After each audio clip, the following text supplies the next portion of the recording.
This is Getting On With Life, Biblical Wisdom for Successful Christian Living. And this lesson is Sharing Christ. A friend mentioned this morning that he shared his faith with 4 people yesterday.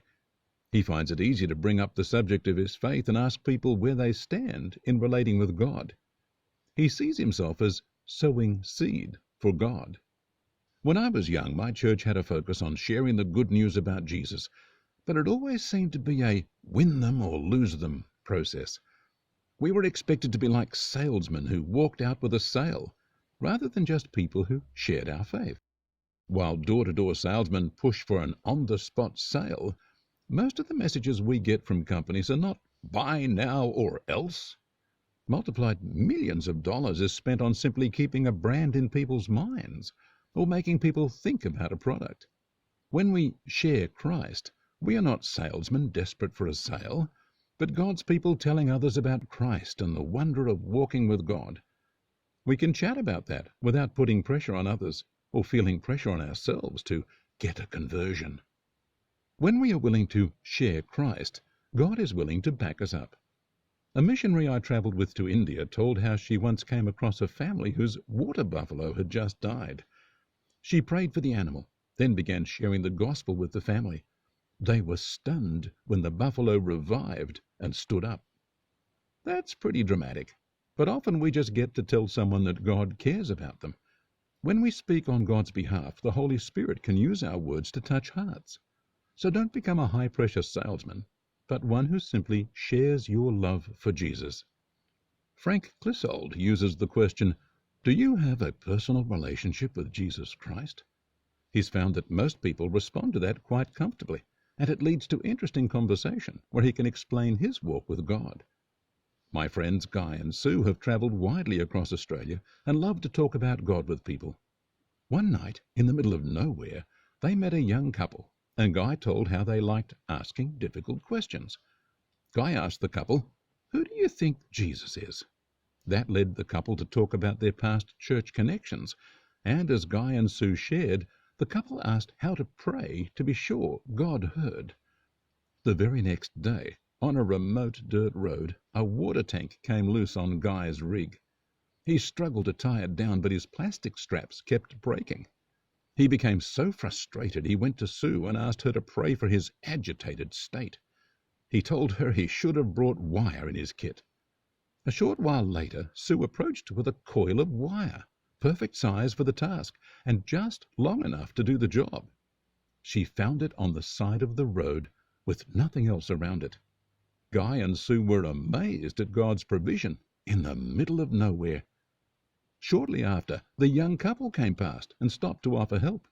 When Sue told them about her answered prayer, it added powerful emphasis to the previous night's conversation. Guy was thankful, but suggested to God that next time he make it easier on Guy's frustration level. Western culture sends a quiet signal about how religion is to be kept to ourselves. A man I worked with years ago told me point blank that he didn't mind what people believed, but they were not to push those beliefs onto him.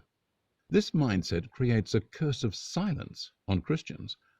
However, a conversation is a conversation compared to a sales pitch or preachy message. A conversation might start with, "Did I ever tell you how I became a Christian?" Or, "Do you ever wonder if God is real?" That's an invitation to chat. Another invitation that people warm to is the offer to pray for them. In a conversation about an issue someone faces, you can easily ask, "Can I pray for you?" When you make a simple request for God to help them, the door is open for God to reveal himself. If you are shy about praying for them on the spot, you can suggest, "I'm going to pray about that problem this week, so when we catch up next, let me know how things worked out." That way the door is open for continued conversation. Remember that each person has a precious will. You do not have the right to take that from them.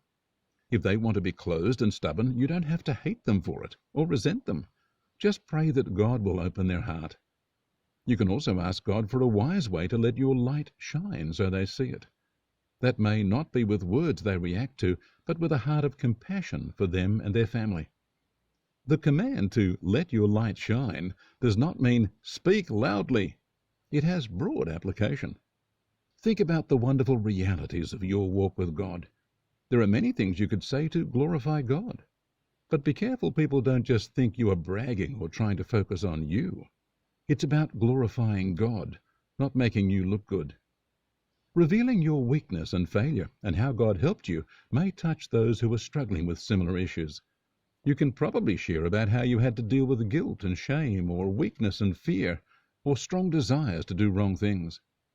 Others will recognize their own struggles with similar things, and you can point them to Christ as the answer. That's where a conversation about your past weakness can catch the interest of others. Did I tell you how I struggled to forgive my dad? Mind you, such honest conversation will trip some people who don't want to hear personal stories, so be sensitive to the leading of the Holy Spirit. You can open up about yourself, or you can prompt others to open up. But the point is to share Christ, if possible. 1 Peter 3:15 tells us, "Sanctify the Lord in your hearts, and always be ready to give answer to everyone who asks you a reason for the hope that is in you, with meekness and fear." Adapt yourself to the audience, especially by being prompted by the Holy Spirit. A hammer doesn't hit everything with the same force, so don't be a one-mode person. Be taught by the Holy Spirit to tune into the heart of each person you meet. In 1 Corinthians 9:22, Paul said, "I became all things to all men, that I might by all means save some." Jesus told us the harvest field is ripe, and there is a need for laborers to go into the harvest. So let God lead you to be one of them, by letting God lead you to be effective in sharing Christ. God bless you.